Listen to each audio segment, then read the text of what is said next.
오늘 제목은 우리가 남길 것입니다.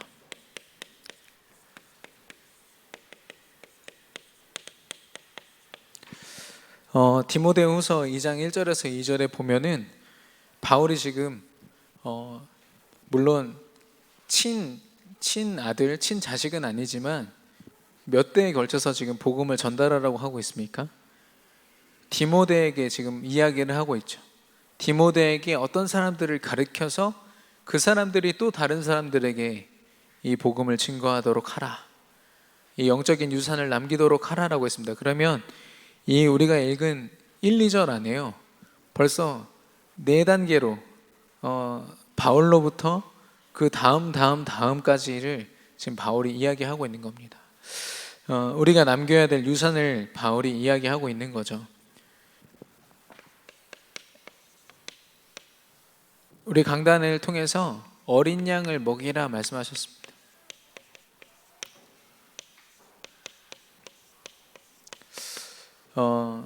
세상의 방법과 또 우리가 알고 있는 어떤 경험으로는 하나님이 원하시는 어린 양을 먹이는 그 방법을 깨달을 수 없습니다.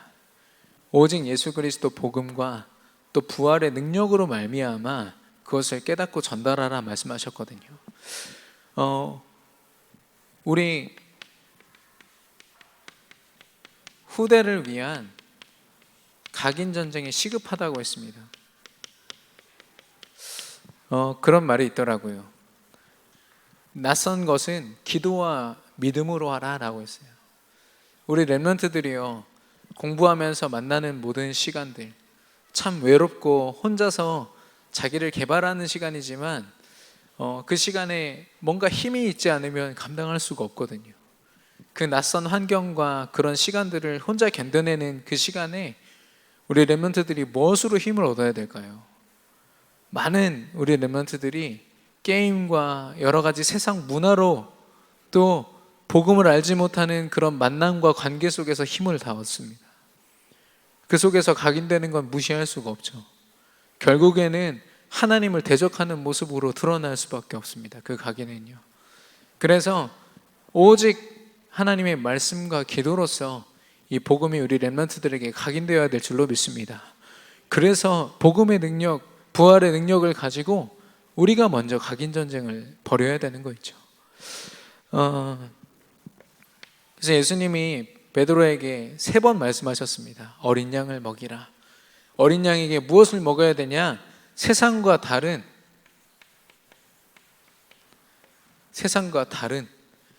하나님의 지식, 복음, 하나님의 능력, 복음, 하나님이 제시하신 유일한 답, 복음, 그것으로 어린 양을 먹이라 말씀하셨고요. 그리고 그 복음이 렘넌트들의 삶 속에 누려지도록, 복음이 지식으로 끝나는 것이 아니라 이 복음이 삶의 능력으로 누려지도록 나의 양을 치라 말씀하셨고요. 그리고 결국에는 이 복음을 증거하는 증인의 자리에 서기까지 양을 먹이라 말씀하셨습니다. 결국에는 우리 렘넌트들을 통해서, 우리 후대들을 통해서, 그리고 후대들을 위하여 기도하고 각인 전쟁에 앞장서는 저와 여러분에게 하나님이 원하시는 것은 무엇이냐? 우리의 모든 삶 속에 예수가 그리스도 되는 것인 줄로 믿습니다. 이게 유일한 복음이에요. 여기에 우리 생을 다 걸어야 됩니다. 그래서 우리 강단에서는 반복하여서, 예수님이 베드로에게 사명을 허락하실 때 3번이나 반복하신 이유가 있어요. 왜냐? 그만큼 중요하니까. 그게 아니면 또 베드로가 흔들리니까요. 그래서 하나님은요, 저와 여러분에게 강단을 허락하셨어요. 평생 동안 매주마다 들어야 됩니다. 이 말씀을. 강단 말씀, 공예배만 제대로 승리해도요, 충분히 각인 전쟁에 승리할 수 있습니다. 그리고 이걸 통하여 각인하고 전달하는 것. 우리 렘넌트들에게 이 이야기를 하기 이전에 너희들이 말씀을 계속 듣고 각인해가지고 너희가 증인돼야 돼 라고 말하기 전에 우리가 먼저 이 각인 전쟁에 도전해야 될 줄로 믿습니다. 하나님이 뭐라고 하셨냐? 올인하라고 했습니다. 올인은 정말 무서운 거거든요. 내 인생과 복음 외에 나머지 모든 나의 것을요 하나님께 다 거는 거예요. 왜냐? 복음이 완전하니까. 그 일을 우리에게 하라고 하셨어요. 왜냐하면 이게 우리의 사명이기 때문에. 여러분 뭐 중요한 건 아닙니다만은 디폴트 옵션이라고 있습니다. 여러분 이렇게 핸드폰 보시면 우리 랩런트들이야 막 꾸미고 엄청 이쁘게 만들잖아요. 바탕화면도 바꾸고 하는데 대부분의 우리 어른들은요 처음 살 때 그 모습 그대로 갖고 계십니다. 왜냐? 귀찮거든요. 귀찮고 복잡하고. 그래서 막 아이콘이 막 여기저기 막 널려 있어요. 근데 그게 디폴트 옵션입니다. 왜냐면 가장 단순하고 어떻게 보면 멋이 없지만 가장 편하게 쓸 수 있는 상태가 바로 그 기본적인 상태거든요. 거기에 이제 뭘 더하다 보면은 막 복잡해지는 거죠. 근데 마찬가지로 하나님이 우리 교회에 허락하신, 우리 복음을 가진 전도자들에게 허락하신 디폴트 옵션이 바로 그리스도입니다. 가장 편하고 완벽하게 누릴 수 있는 방법. 근데 여기에다가 이상한 방법들 계속 갖다 넣다 보면은 복잡해지는 거예요. 근데 가장 간단한 방법, 강단의 말씀, 또 강단에서 허락하시는 훈련의 말씀, 그 흐름 속에 있다 보면 이미 하나님은 그 각인 전쟁에 우리를 승리케 하시고 또 우리 후대들을 위한 그런 준비도 우리를 통해서 하나님이 감당케 하실 줄로 믿습니다. 그러면 우리가 후대들에게 무엇을 남겨야 될까요? 어떤 고백을 남겨야 될까요? 어떤 우리의 인생의 작품을 남겨줘야 될까요? 구체적으로 말씀으로 답을 얻고 우리가 기도로 준비해야겠는데, 어제 그 울산대교에서 모녀가 엄마랑 딸이 이렇게 맨발로 서 있었어요. 그 투신자살하려고 기다리고 있는 거를 사람들이 이렇게 도와가지고 5시간 만에 이제 구출을 했거든요. 그 모녀가 5시간 동안 무슨 대화를 했을까요? 하나 확실한 것은 엄마가 딸을 살리는 고백을 하지 않았을 겁니다. 딸이 엄마를 살리는 고백을 하진 못했을 거예요. 서로 죽이는 고백을 할 수밖에 없었을 겁니다. 어떤 상황인지는 모르지만 너무 안타까운 거 있죠. 누구도 답을 가지고 있지 않기에 서로를 죽음으로 몰아갈 수밖에 없는 고백을 계속하고 그 전달을 한 겁니다. 다행히도 그 비극적인 일은 일어나지 않았습니다만 빨리 저 사람들 만나서 복음 전달해야겠다, 이 생각이 많이 들더라고요. 저와 여러분이 우리 후대들에게 지금 무엇을 전달하고 있습니까? 영적으로 우리 렘넌트들이 하나님 앞에 서는 방법을, 그 은혜와 축복을 전달하고 있습니까? 아니면 그냥 세상적으로 성공할 수 있는 방법, 나만의 경험을 가지고 우리 아이들이 성공할 수 있는 방법, 혹시 그것을 가르치고 있지는 않습니까? 우리가 남겨야 될 것이 무엇이냐, 오늘 말씀으로 또 중요한 예를 들어서 확인하기 원하는데요. 우리가 남겨야 될 유산 첫 번째는 바로 믿음입니다. 예수가 그리스도라는 믿음이죠. 그래서 그 예가 바로 야요, 그 단어가 아니라 아브라함, 이삭, 야곱, 요셉입니다. 다 적기가 좀 힘들어서 이렇게 적었습니다. 하나님이 이미 인간이 하나님 앞에 범죄한 그 즉시 완전한 답을 허락하신 것이 창세기 3장 15절에 여자의 후손입니다. 여자의 후손이 사단의 머리를 박살내고 하나님이 허락하신 형상의 모습을 완벽하게 회복시키실 것이다 라고 언약을 주셨습니다. 이 언약을 통하여 오실 메시아를 바라본 모든 사람이 하나님 앞에 구원받았거든요. 그 선봉에 선 사람이 바로 아브라함입니다. 창세기 12장 1절에 너는 본토 친척 아비 집을 떠나 내가 지시할 땅으로 가라 라고 말씀하셨거든요. 왜냐? 아브라함이 있는 그 땅은요, 우상이 가득한 곳이었고, 아브라함 그 가문도요, 우상을 만드는 가문이었어요. 그곳에서는 하나님이 허락하시는 약속과 그 성취를 볼 수가 없었거든요. 그래서 하나님이 정확한 목표를 두시고 내가 지시할 땅으로 가라 말씀하셨어요. 그때 아브라함이 순종하고 그 길을 떠납니다. 특별히 가나안 땅으로 가라 말씀하시거든요. 지시한 땅. 가나안 땅은 어떤 땅입니까? 바로 메시아가 오실 땅, 예수 그리스도가 오실 땅인 겁니다. 그러니까 하나님의 목표는 정확하죠. 하나님이 원하시는 방향은 정확합니다. 아브라함이 100세가 됐을 때 도저히 아들을 낳을 수 없는 환경에서 하나님의 은혜로 성령으로 잉태된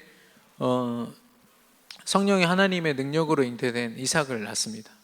이삭을 낳는 그 축복을 받았고요. 또 하나님이 이삭을 내게 바치라고 말씀하셨을 때 나를 통해서 분명히 메시아가 올 건데 그러면 이삭 대신 어떤 아들을 주시든지 아니면 이삭을 다시 살리시든지 하실 거 아니냐, 그 확신을 가지고 하나님께 이삭을 바치려고 합니다.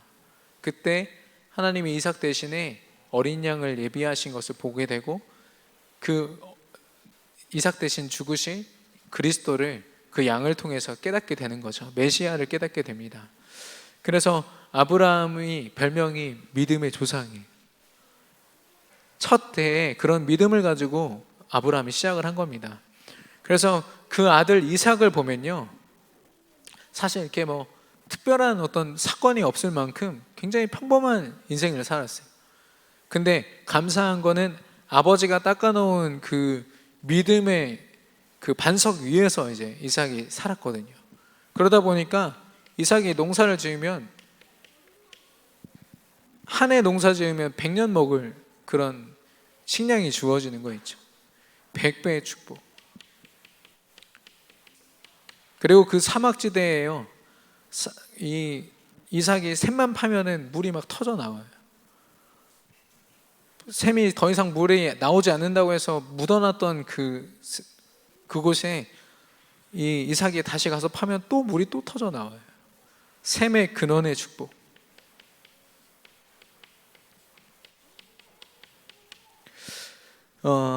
이삭이 이 축복을 누렸습니다.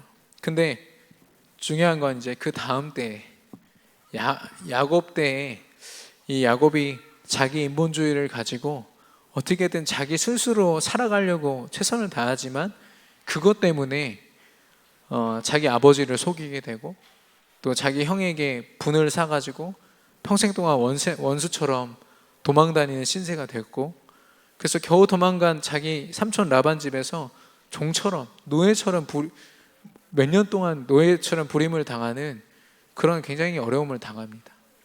그래서 이 야곱이 결국에는 하나님 앞에 야복 강가에서 엎드립니다. 하나님, 나 더 이상 이렇게 못 살겠습니다. 하나님, 나를 축복하여 주시옵소서. 하나님의 축복이 아니곤 이제 내 방법으로 살지 않겠습니다라고 고백하면서 천사와 씨름하잖아요. 예, 그때 이스라엘이란 이름을 얻습니다. 인본주의를 통한 한계를 만났지만 결국에는 창세기 32장 28절에 이스라엘이란 이름을 얻고 최고의 축복을 받게 되죠. 하나님이 모든 것을 다 회복시키십니다. 그 다음 때에 하나님이 허락하신 이 요셉은요, 말 그대로 언약의 여정을 걸어갔습니다. 다른 사람들도 다 언약의 여정이지만 특별히 요셉은요, 하나님이 주신 말씀을 기억하고 그 언약 때문에 흔들리지 않았고 어떠한 문제와 상황 속에서도 하나님이 하시는 성취를 맛보았습니다. 그래서 하나님이 주신 언약을 붙잡았고 하나님이 보여주시는 것을 보았고 비전, 그 안에서 실제로 요셉은 꿈을 꿨어요. 하나님이 나를 이렇게 쓰실 것이다 라는 꿈을 꾸었고, 그게 요셉의 기도 속에 담겼습니다. 늘 성취되는 자리에 있었습니다. 그리고 요셉이 겪는 모든 문제와 고난과 상황과 사건과 사람들이요, 다 요셉에게 이 언약을 누리는 작품이 된 거있죠. 그래서 커버넌트, 비전, 드림, 이미지, 프랙티스, 언약의 여정을 요셉이 걸어간 겁니다. 특별히 그 보디발이라는 사람이 요셉을 볼 때 형통하다라고 했잖아요.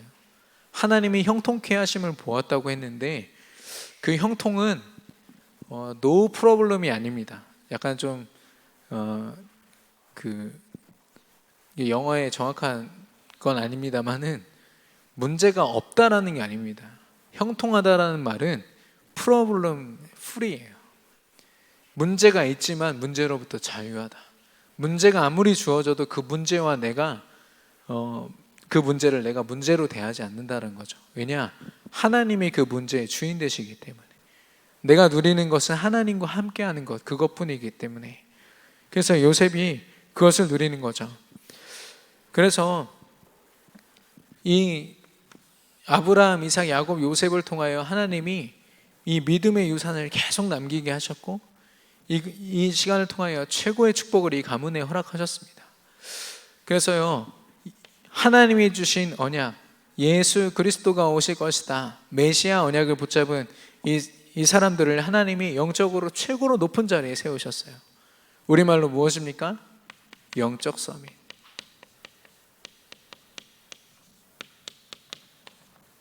비록 힘든 시간들도 각자에게 주어지지만 그 시간들이 문제되지 않을 만큼 하나님이 이들을 쓰셨거든요. 두 번째는 삶입니다.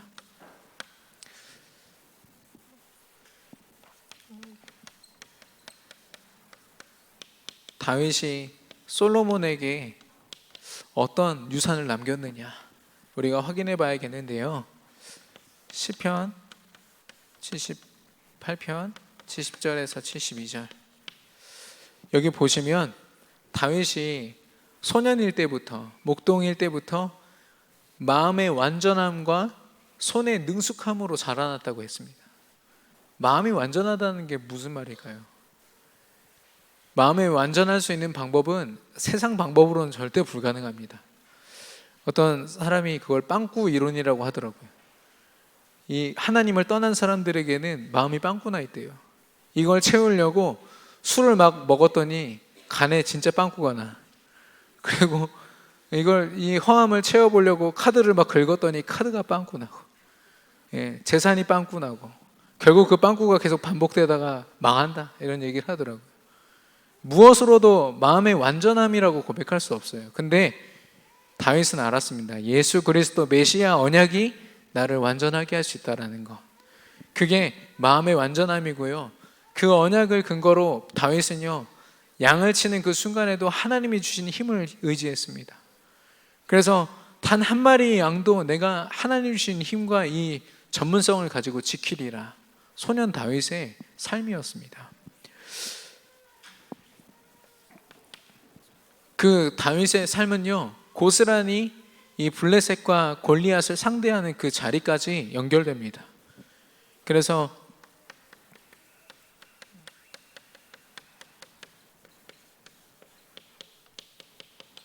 블레셋과 골리앗 앞에서 고백하죠. 사무엘상 17장 45절.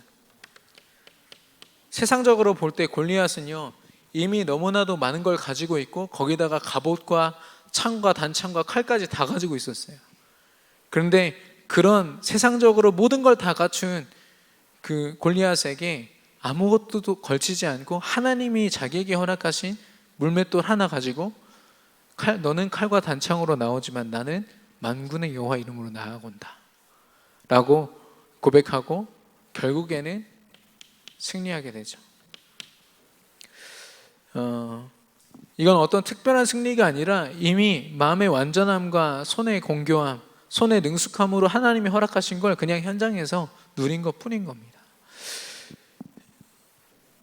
근데 이 다윗에게도 어려움이 와요. 단순한 어려움이 아니라 왕이 되기 전부터, 왕이 되고 나서도요, 많은 사람들이 시기하는 거 있죠.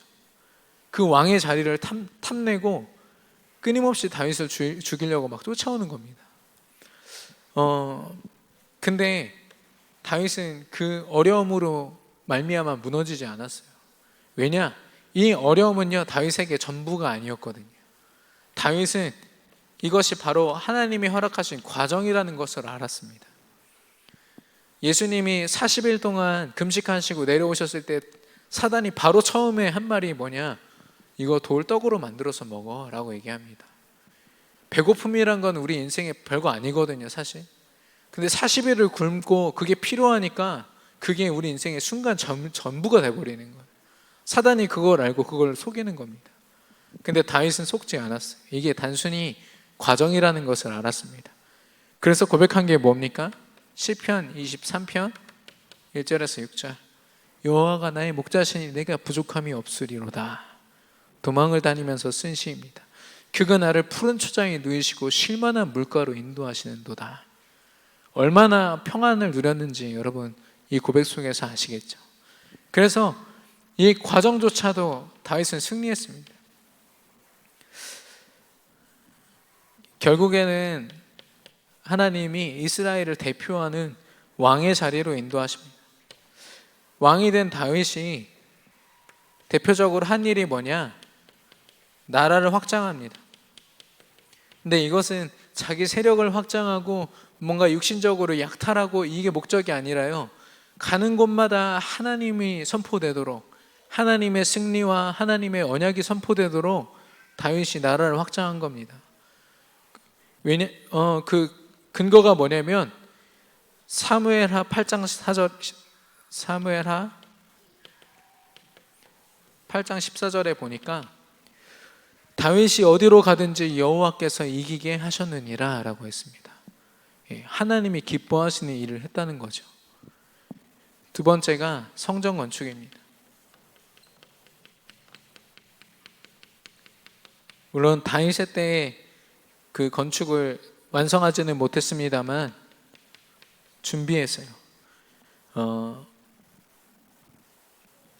많은 교회들이 성경 건축의 의미를 모른 채 건축하다가 교회만 지어놓고 다른 종교에 빼앗기는 것들을 우리가 영상으로 보지 않았습니까? 근데 다윗은 그렇지 않았어요. 뭐라고 고백하느냐? 역대상 17장 1절에 나는 이 백향목의 이 궁전에서 살고 있는데 하나님의 언약궤는 저 천막 안에 있구나 라고 탄식합니다. 하나님을 위한 성전을 지어야 될 텐데 그게 이제 이 왕인 다윗에게 사명이 된 겁니다. 그래서 모든 준비를 다 마친 후에요, 역대상 22장 6절에 다윗이 그의 아들 솔로몬을 불러 이스라엘의 하나님 여호와를 위하여 성전 건축하기를 부탁하여라고 했습니다. 후대인 그 다음 때 왕이 될 솔로몬에게 자기가 모든 준비, 설계도까지 다 완성을 해놨어요. 그러고서 너는 짓기만 해. 하나님이 너를 기뻐하실 거야. 하나님이 성전 건축을 완성한 너의 삶을 축복하실 거야. 그 다음 때 솔로몬 왕을 위해서 다윗이 이것을 준비한 것이죠. 그래서 솔로몬 왕은요, 솔로몬은 사실 자기가 뭘 막 기획해서 할 게 없었어요. 그냥 자기 아버지가 닦아놓은 그 영적인 축복 그대로 그냥 순종하기만 하면 됐거든요. 그래서 솔로몬이 한 것이 바로 성전 건축입니다. 성전 건축을 띡 해놓고서 끝난 것이 아니라 의미를 알았죠. 다윗으로부터 귀가 따갑게 들었을 겁니다. 하나님을 향한 완전한 예배를 회복하라. 그래서 솔로몬이 하나님 앞에 1,000번제를 드리지 않습니까? 단순히 예배를 많이 드렸다 정도가 아니라 그리스도가 온 국민들에게 각인되도록 끊임없이 예배한 겁니다. 그리고 이 다윗이 하나님이 원하시는 인생을 살았던 것처럼 이 솔로몬도 지난주에 우리 같이 나눴죠. 하나님이 뭘 원하냐, 성전 건축을 하고 하나님이 기뻐하셔서 솔로몬에게 네가 뭘 원하냐 이렇게 질문하셨을 때 하나님의 백성, 하나님이 내게 허락하신 이 백성을 다스리기에 내가 지혜가 부족합니다. 지혜를 허락하여 주옵소서. 그 고백했을 때 하나님이 너무 기뻐하셨어요. 왜냐? 솔로몬의 시선과 관심은 지금 내가 잘 되는 게 아니에요. 내가 잘난 왕이 되는 것이 아니라 하나님의 일, 하나님이 원하시는 것을 감당하는 왕이 되고 싶었던 겁니다. 하나님이 지혜만 주신 게 아니라 그 시대 최고의 왕이 되도록 모든 축복을 다 더하셨습니다. 그래서요, 우리 많은 렘넌트들이 나도 모르게 세상으로부터 들은 지식들, 요즘에 초등학생들한테 야, 너 나중에 뭐 되고 싶어? 이렇게 질문해서 그 적으면은 임대업이 있대요. 예. 이게 웃으시는데 임대업이 있대요. 왜냐? 엄마 아빠가 하도 얘기를 하니까. 건물 하나만 있으면 평생 동안 편하게 먹고 살 수 있어, 이 말을 들은 거죠. 그러니까 임대업 막 적어놓고 초등학생들이 알지도 못하면서 자기 인생을요 복음 앞에서 세우기보다 세상 방법, 세상 경험을 가지고요 세워놓는 거 있죠. 우리 렘넌트들은 완전 백지 상태에서 복음을 각인해야 되는데 그런 것들이 각인뿔이 체질되어 있으니까 마치 이면지에다가 그 뒷장에다 복사해야 되는데 이면지에다 또 그거에 또 복사한 것처럼 완전 막 복잡해져가지고 혼란스러워져가지고. 근데 이 다윗은 그렇지 않았습니다. 모든 것을 솔로몬이 온전히 이 복음을 가지고 삶 속에 누릴 수 있도록 준비를 다 마쳤고요. 그걸 유산으로 남겨준 겁니다. 그래서 이것을 뭐라고 하냐? 바로 기능 서밋이라고 합니다. 왕의 직분과 주신 모든 삶 속에 주어진 승리와 모든 것들이 하나님께로 다시 돌려드려지는. 세 번째는 정복의 축복입니다. 하나님은 이미 인간을 처음 창조하실 때부터 형상대로 지으시고 정복할 수 있는 권세 또한 허락하셨거든요. 축복으로 허락하셨습니다. 근데 그걸 사단 때문에, 사단에게 속아서 죄를 짓고 다 빼앗긴 거예요. 그래서 우리가 현장을 정복해야 된다 이런 말들이요, 어떤 새로운 것을 우리가 해야 된다가 아니라 우리가 잃어버렸던 거 되찾는 겁니다. 그렇기 때문에 각인 전쟁에 올인해야 되는 거죠. 여러분 갖고 있던 거 한번 빼앗겨 보십시오. 눈에 불을 켜고 달려들 거 아닙니까? 우리가 그 자세로 사단과 싸워야 된다니까요. 이 정복의 그 축복을 유산으로 남긴 사람이 바로 엘리야입니다.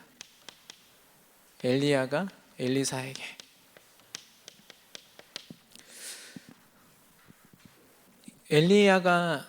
엘리야와 엘리사가 있었던 그 시대는요, 한마디로 말하면 불신앙이 가득했던 시대였습니다.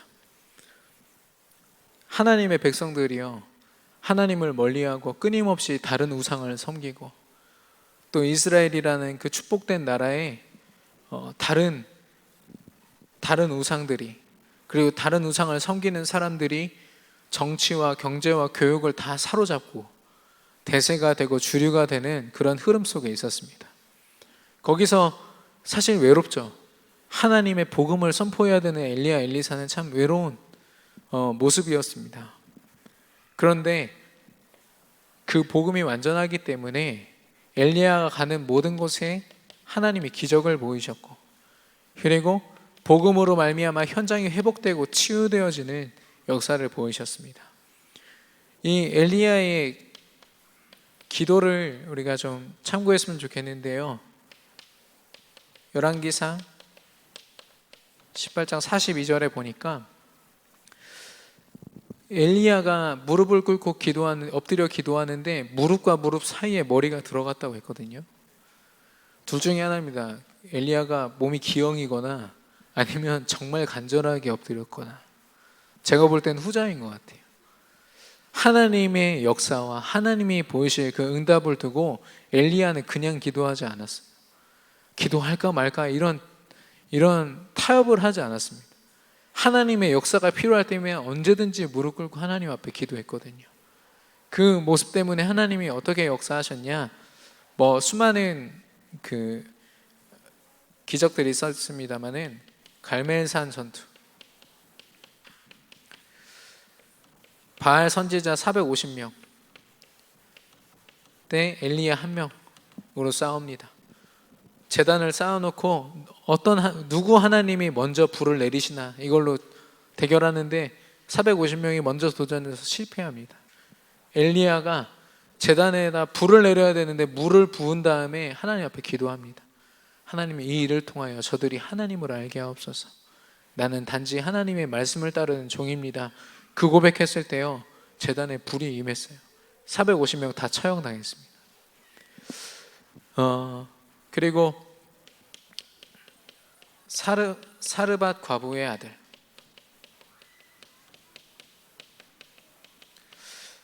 이 아들이 죽었는데 이 엘리야의 기도로 말미암아 소생하게 됩니다. 다시 살아나게 됩니다.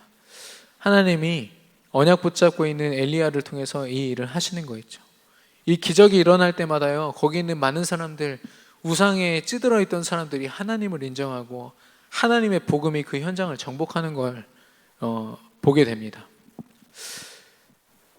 그래서요, 이 엘리야가 막 팀을 이루고 자기 세력을 규합해가지고 한 것이 아니라 자기 혼자였어요. 단신인데도 불구하고 왕을 상대했습니다. 그리고 그 시대에 주류가 되고 세력을 키우고 자신을 언제든지 죽일 수 있는 수많은 다른 종교 앞에 종교를 상대했습니다. 그리고 그때 아하방의 그 왕비죠, 부인 이세벨이라는 그 왕후가 끊임없이 이 엘리야를 죽이려고 했거든요. 하나님을 믿는 사람들을 계속 핍박하고 죽이려고 했고 우상을 계속 들여오는 그런 악랄한 사람이 있었습니다. 그런데요, 그런 핍박을 상대했던 사람이었어요. 핍박 때문에 무너진 것이 아니라 핍박 때문에 더 하나님의 완전하심을 드러냈던 사람이었죠. 뿐만 아니라 여기 하나를 더 더하면 하나님이 만남도 허락하셨습니다. 오바댜라는 사람, 하나님의 사명을 가지고 선지자들을 먹여 살렸던 그 사람을 그 사람과 함께 동시대에 하나님을 위하여 헌신할 수 있도록 만남의 축복도 허락하셨습니다. 그래서요, 이런 축복을 받은 엘리야, 복음 하나로 현장을 완전히 정복한 엘리야를 본 엘리사가 엘리야에게 무엇을 달라고 했겠습니까?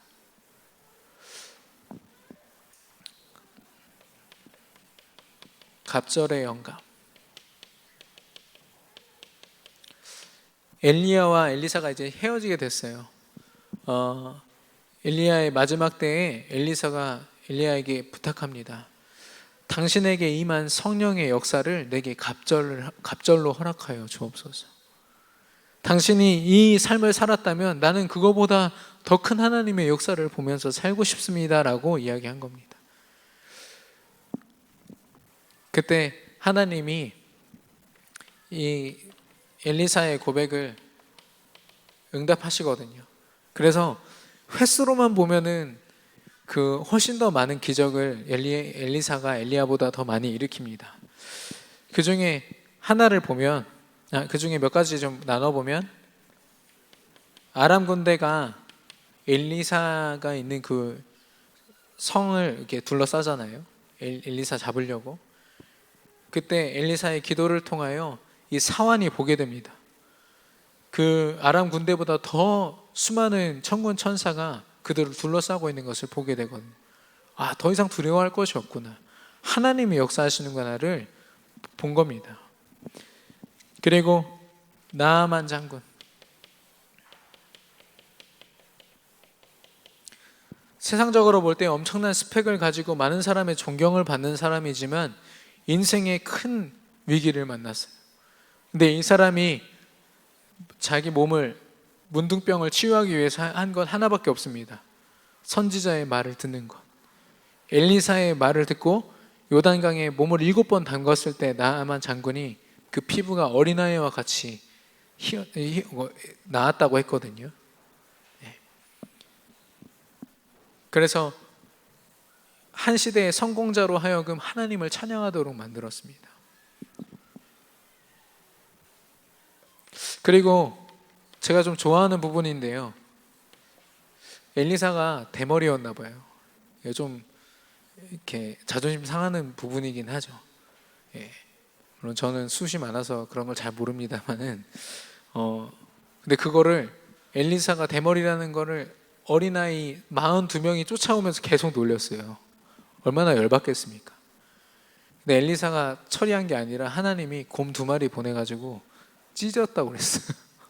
네, 하나님이 좀 잔인하시다 이렇게 생각할 수도 있지만 그렇지 않습니다. 하나님은요, 너를 저주하는 자에게는 내가 저주한다고 했거든요.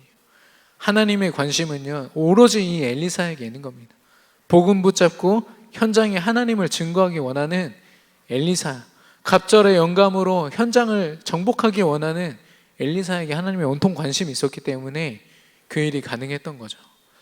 그래서 엘리야가 엘리사에게 전달한 이 그리스도 언약으로 현장을 정복하는 것, 바로 문화 서밋입니다.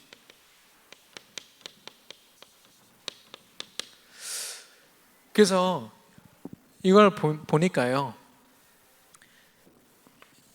믿음을, 그리스도 언약을 가지고 그 믿음을 가지고 하나님의 영적인 서밋으로 서는 것, 하나님이 원하시는 나, 복음을 가진 렘넌트와 하나님의 전도자가 그 삶의 모든 것으로 그 기능을 가지고 하나님의 일을, 하나님이 원하시는 것을 감당하는 것, 하나님이 원하시는 나의 것, 나의 삶입니다. 그리스도 그 삼중직의 권세와 부활의 능력을 가지고 모든 현장을 살리는 문화 서밋, 하나님이 원하시는 나의 현장입니다. 복음을 가지고 하나님이 허락하신 현장에 갈 때 더 이상 그 현장은 사각지대와 재앙지대가 아니요 하나님이 허락하신 황금 어장이 될 줄로 믿습니다. 황금 어장은 분명히 정복되거든요. 그래서 우리가 남길 것이 바로 이것입니다. 서밋의 축복들.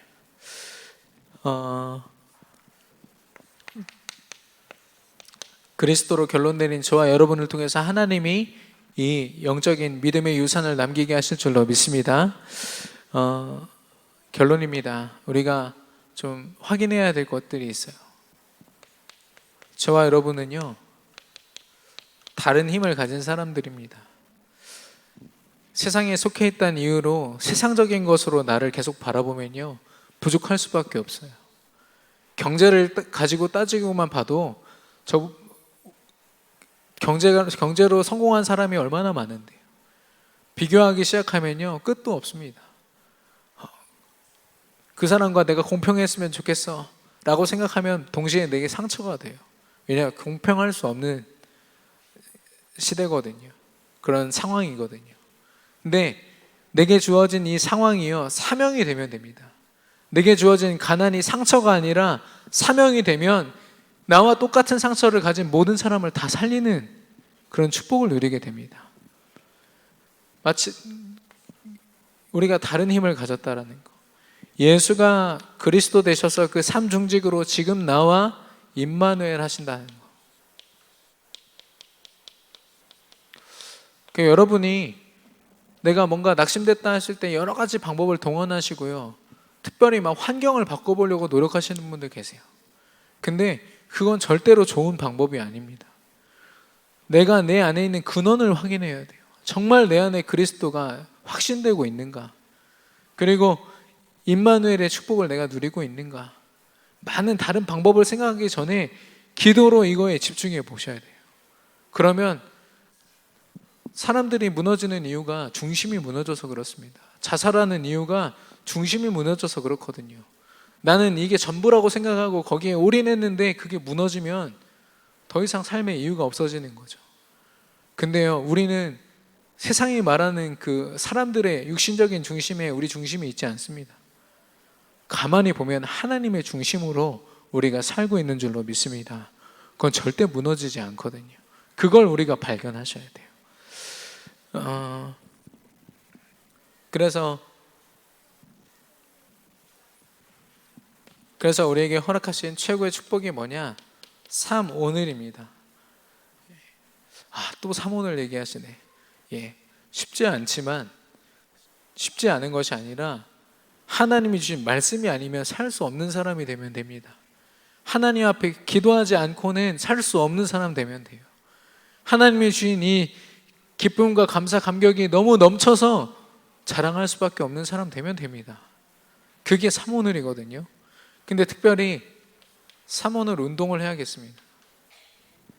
우리에게서 기도가 잠깐 도전되고 내가 만족하는 만큼만 하는 것이 아니라 우리 후대와 우리 모든 현장이 흘러가는 운동이 되도록 저와 여러분이 같이 도전해야겠습니다. 그리고 우리 강단에서도 나왔지만 우린 끊임없이 반복해야 됩니다. 감사하게도 우리에게는 평생 강단 말씀이 보장되어 있거든요. 죽을 때까지 매주마다 예수가 그리스도라는 언약을 우린 들어야 됩니다. 그게 우리의 삶인 거죠. 근데 그것뿐만 아니라 우리가 매일 들어야 돼요. 매 순간마다 들어야 됩니다. 왜냐? 사단이 24시간 역사하거든요. 그렇다면 사단이 틈타지 못하고 우리 후대들에게 틈타지 못하도록 우리가 이것으로 각인 전쟁을 반복해서 삶 속에서 계속 싸워야 되는 거 있죠. 메시지를 계속 들으란 말이 아닙니다. 기도첩을 막 꽉꽉 채우란 말이 아니라 강단의 말씀 한 구절이 내 삶을 움직이면 됩니다. 그리고 하나님이 내게 허락하신 나만의 전도와 나만의 기도와 나만의 말씀 묵상의 그 방법을 지속하는 것. 사단이 제일 무서워하는 것 중에 하나입니다. 반복하고 지속하는 것. 하나님이 저와 여러분을 통해서 이 일을 이 축복을 감당케 하실 줄로 믿고 또한 우리를 통하여 우리 후대들에게 이 믿음의 유산, 영적인 유산을 남기게 하실 줄로 믿습니다. 이번 주 어린이 주일이었는데요. 그리고 또 오늘은 어버이날입니다. 우리 가정에 참 복된 이번 한 주인데 이 시간 합심으로 좀 기도했으면 좋겠습니다. 우리 후대들에게 하나님 무엇이 각인되고 있습니까? 오직 복음이 각인되어야 하는데 복음이 아닌 너무나도 많은 것들이 우리 후대들을 유혹하고 넘어뜨리고 있습니다. 이때 우리가 먼저 각인 전쟁을 시작하게 하옵소서. 우리를 통하여 후대들에게 정말 영적 서밋과 기능 서밋, 문화 서밋이 될 수 있는 영적인 유산을 남기게 하여 주옵소서. 이 시간 합심으로 기도하겠습니다.